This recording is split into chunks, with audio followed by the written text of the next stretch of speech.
All right, friends, welcome to our cooking segment for today.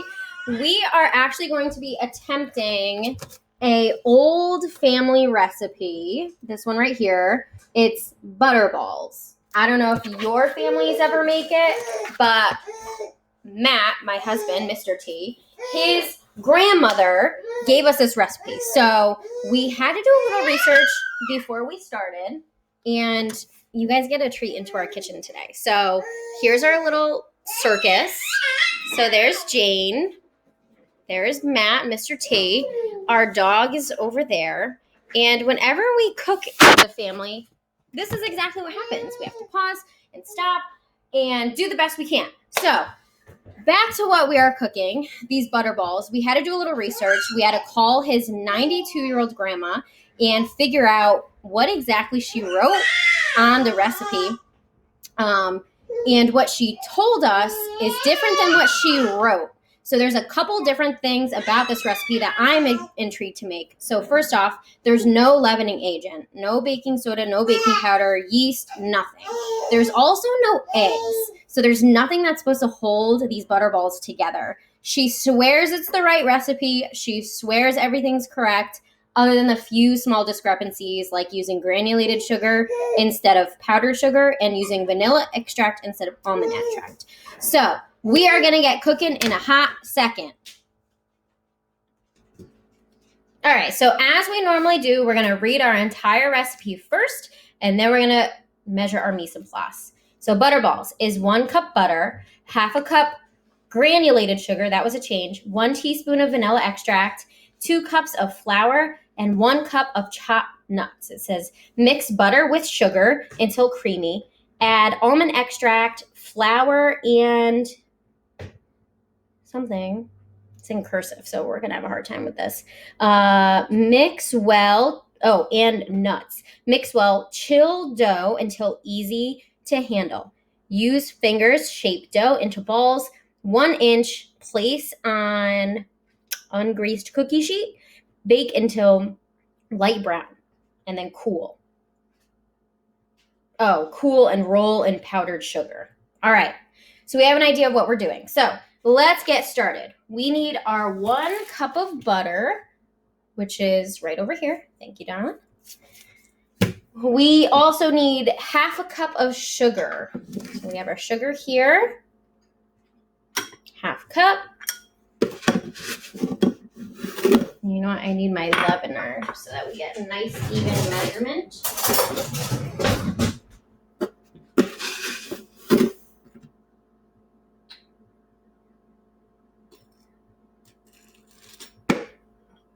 Here's our half cup of sugar. That is granulated, not powdered.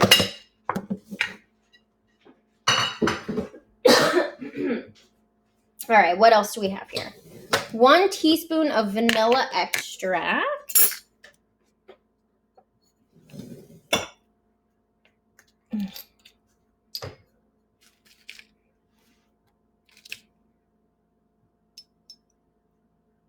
And remember, we want to get that dome shape, kind of overflowing it just slightly. All right.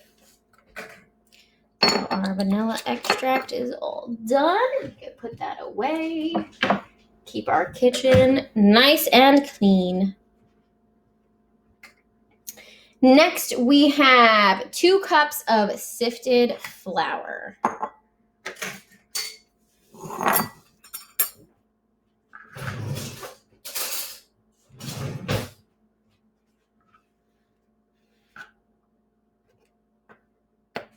Jane, you are watching very intently.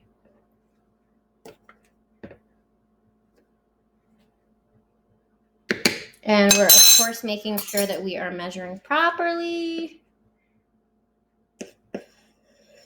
There's 1. And 2.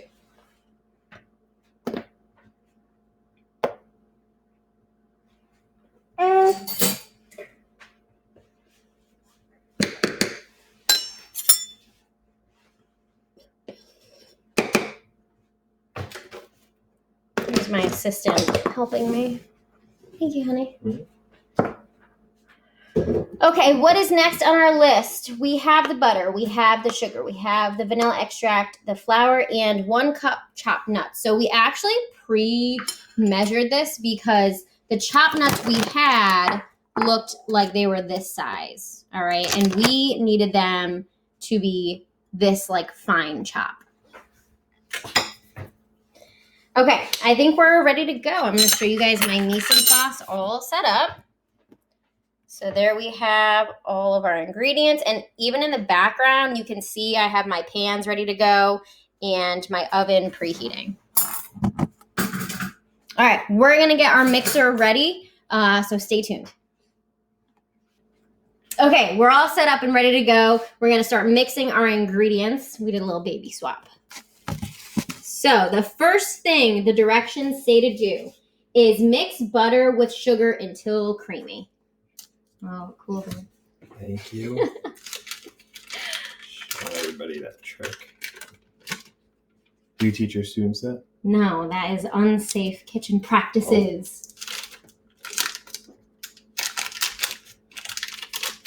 2 sticks of butter. And the sugar. Pour it right in. Yep. And now we're gonna lower our KitchenAid and blend it. I'm gonna lift that up and show them what's going on in there.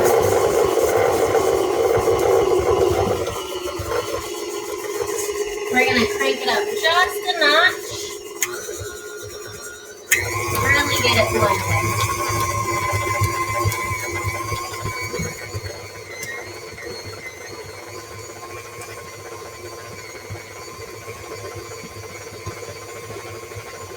How's it looking? Like a masterpiece. Is it all cream? Almost. All right.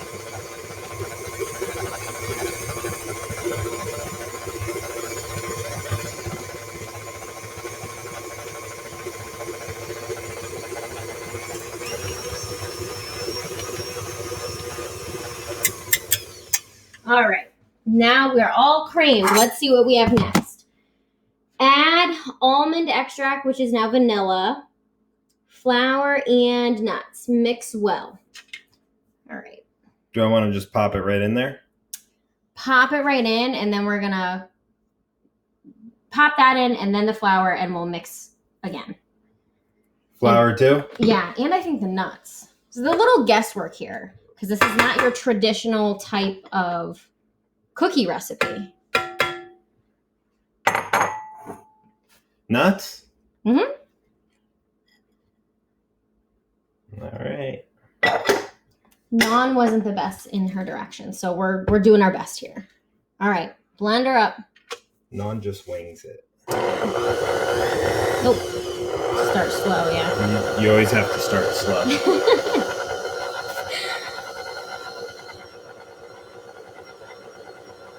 You want to see, Jane? Oh, nope, not your fingers. Mmm. That a butterball?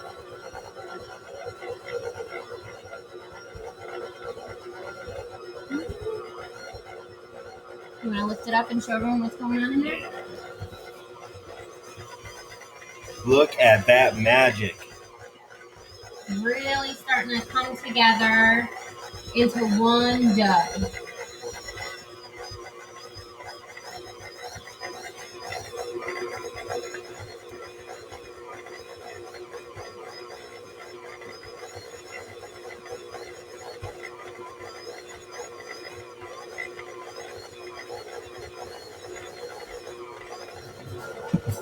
Do I want to crank this thing up?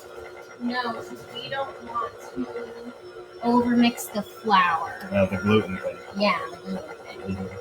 All right, so turn it off. I think it's probably looks good. So the gluten thing. Do you remember what the gluten thing is, hon? Yeah. You want to explain it?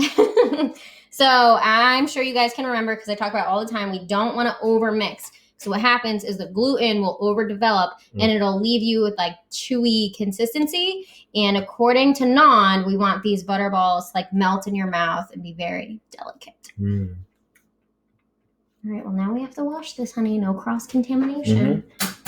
I was just going to wash it. Mm. All right, so why don't you scrape the sides and get it into one ball? Mm-hmm.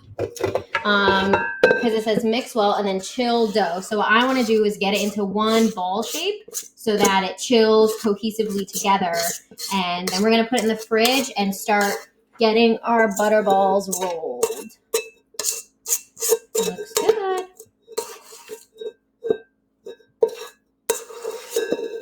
All right, you want to show them how our little cohesive unit. misshapen ball looks like?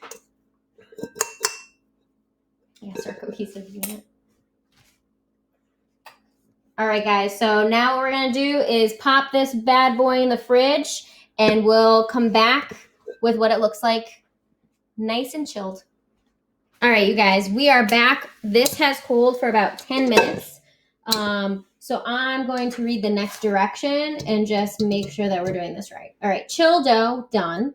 Until easy to handle, use fingers to shape dough into balls about 1 inch. Place on ungreased cookie sheet. So I just washed my hands. Smell it? Mm. Yeah, it's my new Winter citrus wreath. I know, my fancy Christmas hand soap. All right, so can you, Mr. T, tell me what you remember about this cookie recipe? What do they taste like? What are they supposed to look like? And is this the right size? Do I need it smaller or bigger? Whoa, Jane. Mama. Mwah. That is the perfect size. So these cookies should be just about, I like to call it poppable. So you could just pop them down as many as you want. These are a Christmas and Christmas Eve special around the holidays in our house. And they were only made by my grandmother, who's in her 90s. So the whole point of these cookies is they should be kind of soft and flaky on the inside. And you should get a little bit of crunch every now and then with the walnut, but the outside is super sweet and really delicious. They kind of growing up, they were a family fave. So of all the things that my grandma ever baked, they were always Butterballs were the hot request. Alexa, timer off. All right, guys. So you heard it. We got the right size. We kind of know what they're supposed to taste like. And remember, no eggs, no leavening agent. So I'm going to let you go while Jane screams her head off. And we'll get these all panned up and get you back to put them in the oven.